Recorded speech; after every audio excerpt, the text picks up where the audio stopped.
কিয়ামতের দিন আমরা বলবো, আল্লাহ আমার আমল দিয়ে জান্নাত চাই না, আমি তোমার দয়া দিয়ে জান্নাত চাই। তোমার দয়া ছাড়া আমার কোনো উপায় নাই। কারণ আল্লাহ যদি বিচার করে বাঁচার কারো উপায় নাই। আল্লাহ যদি বলে ফেলেন তুই এটা করলি কেন, ওখানে গেলি কেন, কোরআনে 1000 বার নিষেধ করলাম তারপরেও এই পাপে জড়ালি কেন, এরকম প্রশ্ন ছুড়ে দিলে আমার উত্তর আছে? বাঁচার কোনো উপায় আছে?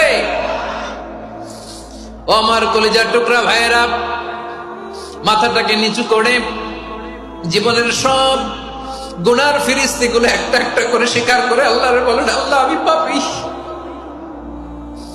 আল্লাহ আমার চেয়ে বড় পাপী এই দুনিয়াতে কেউ নাই, আকাশের নিচে জমিনের উপরে আমার চেয়ে বড় পাপী কেউ নাই।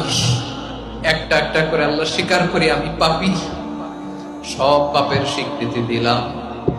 পৃথিবী না জানুক আমি তো জানি, আমি কি পাপ করেছি, হায় আমার পাপের করলে বিচার, বাঁচার আমার নাই উপায়।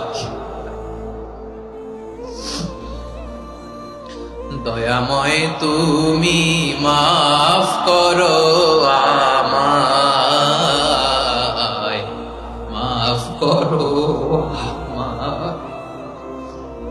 আল্লাহ তাআলা যদি দয়া করে আমাদেরকে মাফ না করে, আমাদের বাঁচার কোনো উপায় নাই। আপনি কি ভেবেছেন আপনার নামাজ দিয়ে আপনি জান্নাতে যাবেন? আপনি তাহাজ্জুদ গুজার, সেজদা দিতে দিতে কপালে দাগ ফেলেছেন, এটা আপনারা জান্নাতে নেবে না। আপনি এলাকার সবচেয়ে বড় হাতেম তাই দানশীল, এই দানের ভরসায় বসে আছেন, কশিন কালো না। আমাদের নামাজ, আমাদের রোজা, আমাদের ইবাদত, এগুলোকে মিজানের পাল্লায় উঠালে কোনো ওজনই হবে না। তবে আমাদের একটা কৌশল জানা আছে, আমরা আল্লাহর রহমতের ভিখারি। আমরা সেদিন আগেই গুনার স্বীকৃতি দিয়ে দেব।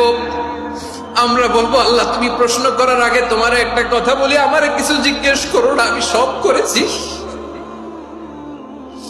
এমন কোন পাপ নাই যে পাপ আমারে দিয়ে হয় নাই। তোমার রহমত দিয়ে তুমি জান্নাতে পাঠাবা, তোমার দয়ায় জান্নাতে যেতে চাই, আমল দিয়ে না। পারবেন বলতে? কিয়ামতের দিন আমরা বলবো, আল্লাহ আমার আমল দিয়ে জান্নাত চাই না, আমি তোমার দয়া দিয়ে জান্নাত চাই। তোমার দয়া ছাড়া আমার কোনো উপায় নাই। কারণ আল্লাহ যদি বিচার করে বাঁচার কারো উপায় নাই। আল্লাহ যদি বলে ফেলেন তুই এটা করলি কেন, ওখানে